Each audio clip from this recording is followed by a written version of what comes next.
Welcome learners to this program on hydrogen, which is discussed in unit 9 of class 11th chemistry book part 2. We will explain the chemistry of hydrogen in a series of 4 programs, and today we will focus on the position of hydrogen in the periodic table, occurrence of hydrogen called dihydrogen, then isotopes of hydrogen and preparation of dihydrogen. Let us know the objectives of this program before we view this program. After viewing, you will be able to discuss the position of hydrogen in the periodic table, explain the occurrence of H2 dihydrogen, describe the isotopes of hydrogen and their important properties, describe the laboratory and commercial production of dihydrogen. Let us have a glimpse of some facts about hydrogen. Hydrogen is the first element in the periodic table. It has the simplest atomic structure amongst all elements having one proton and one electron in its atomic form. In the elemental form, it exists as a diatomic molecule H2 called dihydrogen. It forms more compounds than any other element. So, let us explore now some more facts about hydrogen to understand its placement or position in the periodic table. As you can see in the periodic table, hydrogen is the first element in the periodic table, and why it has been given such a unique position? You know that in the periodic table, elements are placed according to their electronic configurations. So, the electronic configuration of hydrogen is 1s1. Here you can see that it has some similarity to the alkali metals, while we will also compare its similarity with halogens. So, let us first compare the similarities and then we will see what differences or dissimilarities it has with alkali metals or with halogens. So, as we have just said, the electronic configuration is 1s1, and for alkali metals also you know that the electronic configuration is given as ns1, where n stands for the principal quantum number and their electronic configurations are given as 2s1, 3s1, 4s1 etc. So, it is similar in electronic configuration to the alkali metals. That is one aspect, but at the same time it is also short of by one electron to complete its outermost orbit.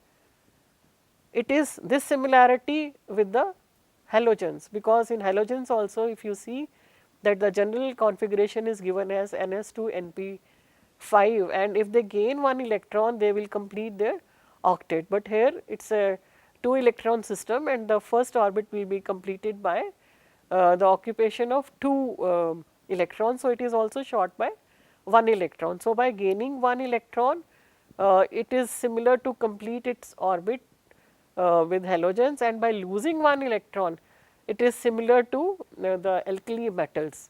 That also is one similarity with the alkali metals and with the halogens. And what other similarity with the alkali metals is that it can form oxides, halides and sulfides. And now coming to the dissimilarities, you see some similarities are there, some dissimilarities are also there. If we see the ionization energies of hydrogen and compare it with those of the halogens, we see that the halogens have comparable ionization enthalpies with the hydrogen. That means that the high ionization enthalpy of hydrogen, which has a value of delta H 1312 kilojoules per mole, is more resembling to those of halogens. For example, in fluorine the ionization enthalpy is 1680 kilojoules per mole rather than that of lithium, which is 520 kilojoules per mole only. So, the ionization enthalpy of hydrogen resembles more with the halogens, not with the alkali metals, and it also forms diatomic molecules like halogens and hydrides and covalent compounds. So, you can see there are certain examples of similarities and certain dissimilarities with both alkali metals and the halogens. And also one more unique fact about hydrogen is when it loses its only proton it has only one proton. So, after losing that proton, whatever we get, it is only the H plus ion, which is a bare nucleus, you can say, that is of very, very small size, and it cannot exist on its own, or free H plus ion is not in existence, and it always combines with other molecules or atoms present surrounding it. So, loss of electron from hydrogen results in the nucleus, bare nucleus, which is H plus ions, and the actual nuclear size is approximately 1.5 into 10 to the power minus 3 picometer. So, if we compare that size with the size of roughly the atoms or the elements, it is 50 picometers to 200 picometers. So, that is very large size. If we talk about atoms and molecules, they are of very large size as compared to the bare proton. So, it always combines with the other elements or the atoms or molecules present in the vicinity. As a consequence, H plus ion does not exist freely and is always associated with other atoms or molecules. Thus, hydrogen resembles in some properties with alkali metals and with halogens.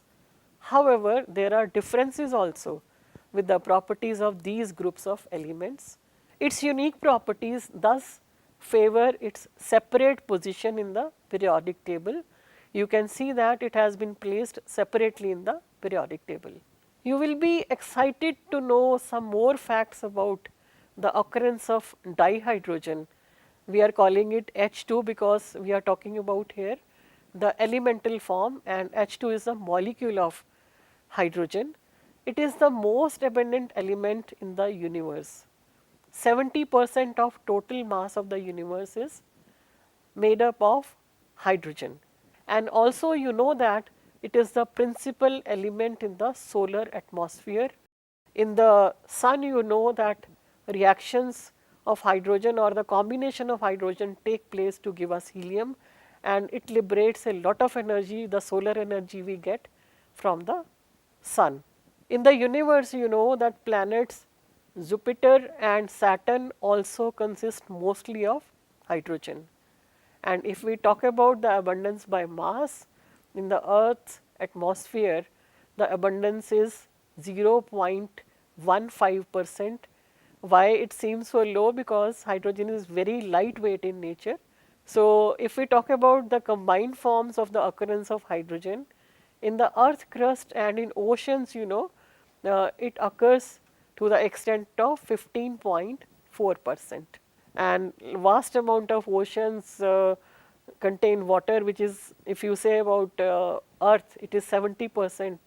The surface of our earth is made up of water or covered by water. And hydrogen is also present in plants and animal tissues, in human body. It is also found in our bodies in the form of carbohydrates, proteins, hydrides and hydrocarbons, and many more such compounds. Now, at this stage, it is also important to know about various isotopes of hydrogen and their properties. So, what is an isotope? Isotopes of an element have same number of protons, but different number of neutrons. Hydrogen has 3 isotopes, namely protium, deuterium and tritium. And if you the structures of these isotopes, you will see that hydrogen, which is protium we are mostly familiar with, has only 1 electron and 1 proton, but no neutron. The second isotope of hydrogen, which has 1 neutron, is known as deuterium, and it also has only 1 proton and 1 electron. The third isotope of hydrogen, namely tritium, has 2 neutrons and Again, the number of protons remain 1 only and electron is also 1 only in tritium. So, you can see the structures of all these 3 isotopes and realize that they differ from each other in the number of neutrons. Hydrogen or the protium, first isotope, no neutron, deuterium 1 neutron and tritium 2 neutrons. And if we talk about deuterium, Professor H.C. Urey, who was an American scientist, got the Nobel Prize in 1934 for separating deuterium. The relative abundance of deuterium is 0.0156% as Hd, as protium is a prominent form having the abundance of 99.985%. And if you see for tritium, it is just 1 atom per 10 to the power 18 atoms of protium if we compare, and the relative abundance is 10 to the power minus 15%. So, you can say very low in abundance, and also it is the only radioactive isotope of hydrogen and it emits beta particles. And if we talk about now the physical properties of isotopes, what we are talking about for protium, deuterium or tritium, we have tabulated it for you, and in the table you can see that since there are differences in their masses, so this leads to the differences in their bond dissociation enthalpies also, and that is why these isotopes react at different rates in their reactions. If we closely look at the table, you can see that the masses of the isotopes are different, their ionization enthalpies are different, their densities are different, and if we move from hydrogen to deuterium to tritium as the mass increase, few properties are in the increasing order. Having understood the properties of isotopes of hydrogen, now let us see how dihydrogen can be prepared by different methods in the laboratory and commercially. We will first focus on the methods of preparation of dihydrogen in the laboratory. There are two main methods. First is by the reaction of granulated zinc with dilute hydrochloric acid, and the reaction is zinc plus 2H plus ions gives us zinc ions and dihydrogen. In the second method of preparation also zinc is involved, and now we are using it in the basic medium with the aqueous alkali, and this reaction is in the presence of sodium hydroxide, and we get sodium zincate and dihydrogen as a product. So, these were the two methods in the laboratory for the preparation of dihydrogen, we will say, because we are preparing the molecular hydrogen. And if we now want to know how it is prepared commercially, there are many methods of commercial production of hydrogen, and we will see there are different methods of production of hydrogen commercially. We will focus on 4 methods. The first method is electrolysis of acidified water using platinum electrodes, and you see that electrolysis can be done either in the acidic medium or in the basic medium, and we get dihydrogen as one of the products by electrolysis of water. Second method is also electrolysis, and it involves electrolysis of warm aqueous barium hydroxide solution between the nickel electrodes. Again, third method, electrolysis involving electrolysis of brine, and this method you are also familiar because it is used for the manufacture of sodium hydroxide and chlorine gas, and here we get hydrogen gas as a byproduct in this reaction. The reaction occurs like 2 sodium ions plus 2 chloride ions. Since the medium is aqueous, we say 2 molecules of water participate in this reaction and gives us sodium chloride and chlorine on one hand, and hydrogen, that is dihydrogen, as one of the products or byproduct in this reaction. The fourth method involves reaction of steam on hydrocarbons or coke at high temperature in the presence of catalyst.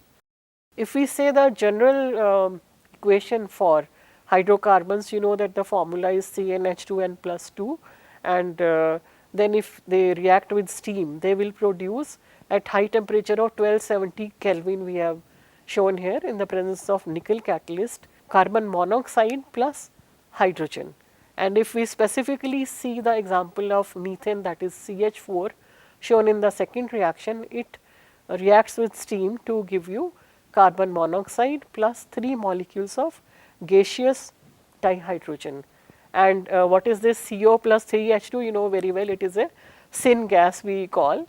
You know that syngas is carbon monoxide plus hydrogen gas, and syngas is used for the production of methanol. It is also known as water gas, and it can be prepared by sewage, sawdust, scrap wood and newspapers also.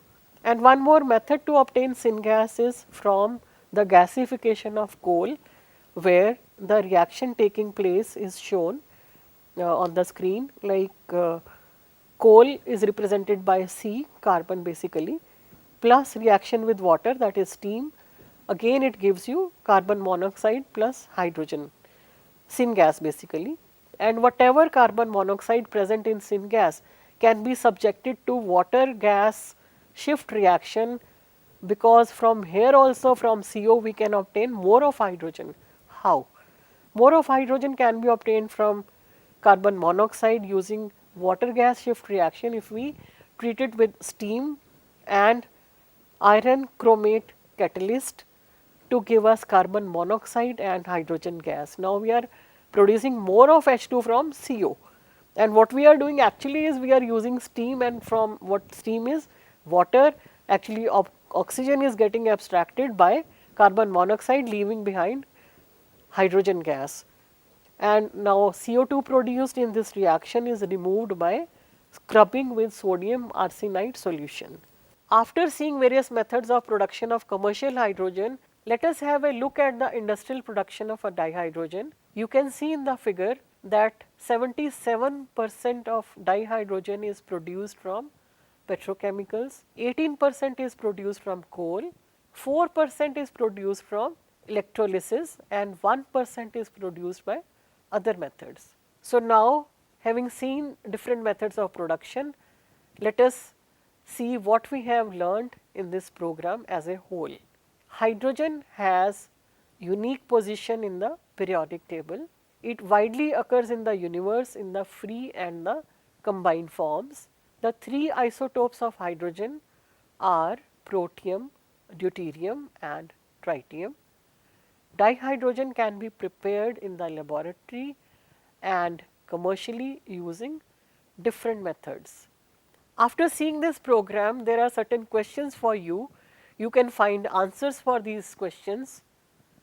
What happens when H plus combines with water or methanol? Second question is, how much water is present in human body? You must be curious to know, just find out. Write the reaction of hydrogen producing helium in the sun, which is giving you all energy you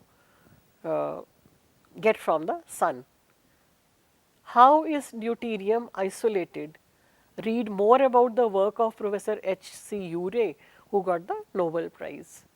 And what is brine? Of course, you are very familiar with this term. Read more about the concentration of salts in the sea, how much are different salts in the sea there. And one more question you would like to answer, how much salt can be accommodated in water to make it a saturated solution, a skill you will be using in your practicals also. So this was what we wanted to share with you in the first part of hydrogen part 1 program. In the next program, hydrogen part 2, we will be dealing with chemical properties of hydrogen, because it forms many compounds and compounds with almost every element, you can say. And specifically we will be dealing with the hydrides. Various types of hydrides will be explained in the next program.